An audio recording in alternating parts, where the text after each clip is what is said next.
សាសន៍របស់ខ្ញុំផ្ទាល់នៅឆ្នាំនេះឆ្នាំ2026ជាអនុសាសន៍របស់ខ្ញុំមកសុភាវាសនា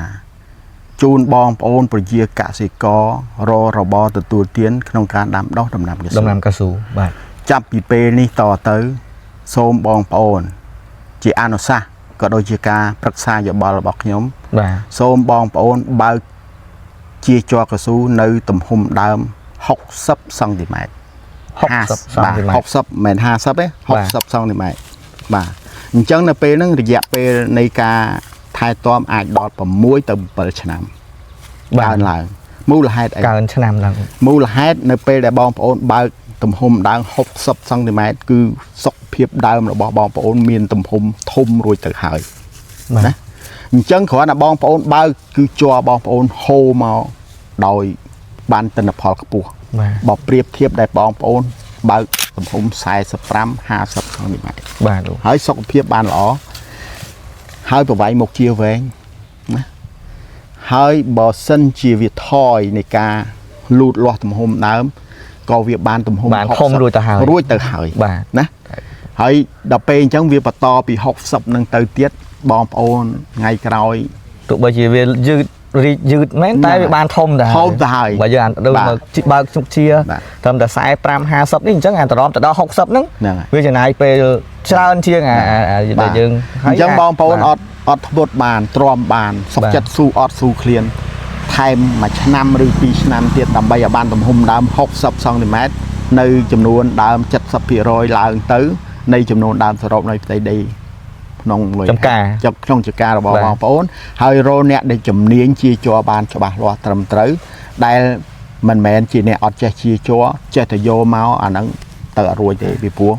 ដំណាំកស៊ូគឺជាដំណាំដែលត្រូវការជំនាញបាទគេថាtapping skill មានន័យថា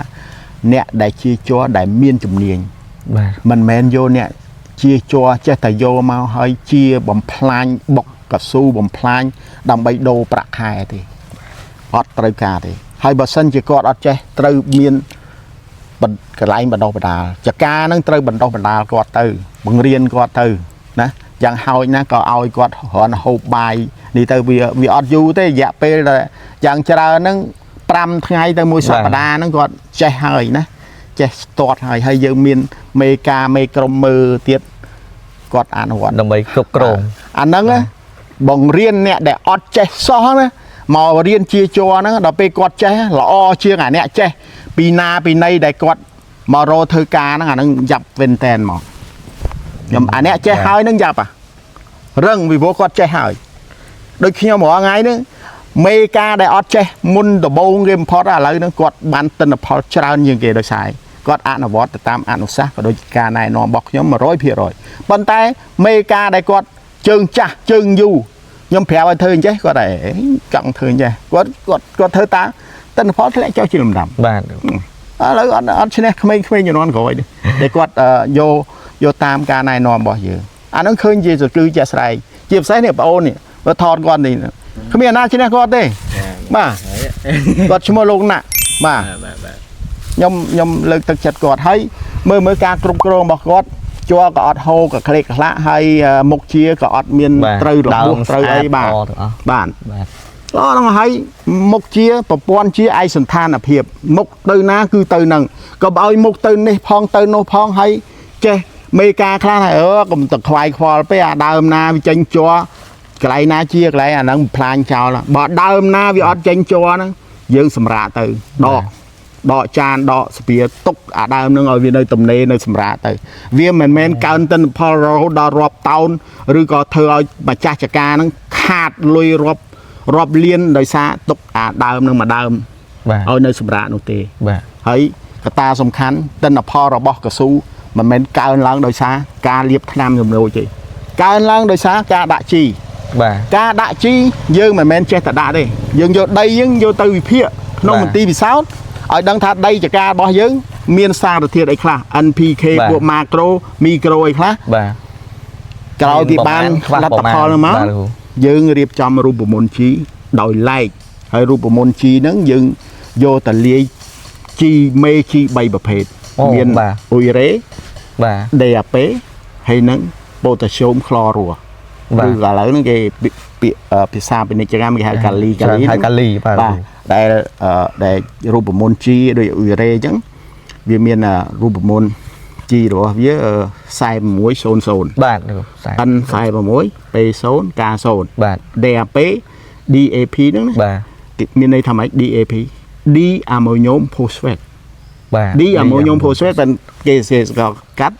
DAP ហ្នឹងណាហ្នឹងរូបមន្តវាអី1846បាទណាហើយដល់ពេលអា potassium chlorua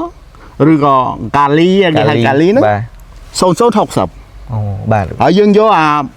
G 3ប្រភេទជាមេ G ហ្នឹងពីព្រោះឥឡូវនៅស្រុកយើងមានមេ G 3ប្រភេទបាទយើងយកមកលាយទៅតាមរូបមន្ត G ដែលយើងត្រូវដែលយើងរៀបចំសម្រាប់ហ្នឹងហើយពីលទ្ធផលប្រតិប៉ុន្តែចការដតីយករូបមន្តនឹងយកទៅប្រើអត់ត្រូវណាអត់ត្រូវទេវាដូចយើងមើលឈាមបូរ៉ៃក្នុងទីផ្សោតណាខ្ញុំឈឺដូចបូរ៉ៃដល់ពេលមើលទៅចេញលទ្ធផលមកយើងដឹងលើសស្អីខ្វះស្អីណាយើងឈឺអីយកទៅដុកទ័រគេអាចដូចគ្នាគេរៀបចំថ្នាំដើម្បីព្យាបាលឲ្យយើងណាហើយដល់ពេលខ្ញុំឈឺដូចអត់បានមើលឈាមចុំមើលទិញថ្នាំខ្ញុំទិញអាហ្នឹងលេបដែរអត់ត្រូវទេបាទណា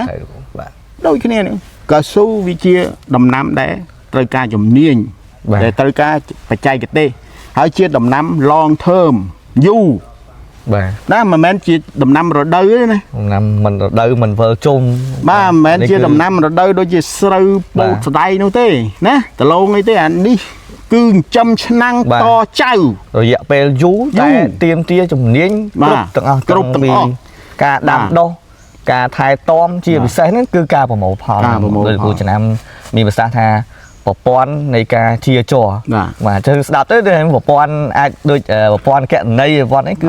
ចឹងមានប្រព័ន្ធ system ប្រព័ន្ធនេះគឺមិនមែនចេះតែនេះទេបាទទាំងអ្នកគ្រប់គ្រងទាំងអ្នកជំនាញក្នុងការជាចរ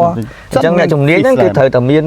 ជារង្វាន់បាទដើម្បីលើកទឹកចិត្តដល់អ្នកដែលគាត់ជាចរទៅបានល្អហើយអ្នកដែលគាត់ជាចរទៅមិនបានល្អទេគឺយើងវឹកហាត់បន្ថែមតែវឹកហាត់ថាมันអាចទៅមុខរួចទេយើងត្រូវផ្លាស់ប្ដូរតួនាទីគាត់អាចឲ្យគាត់ទៅថែទាំអីផ្សេ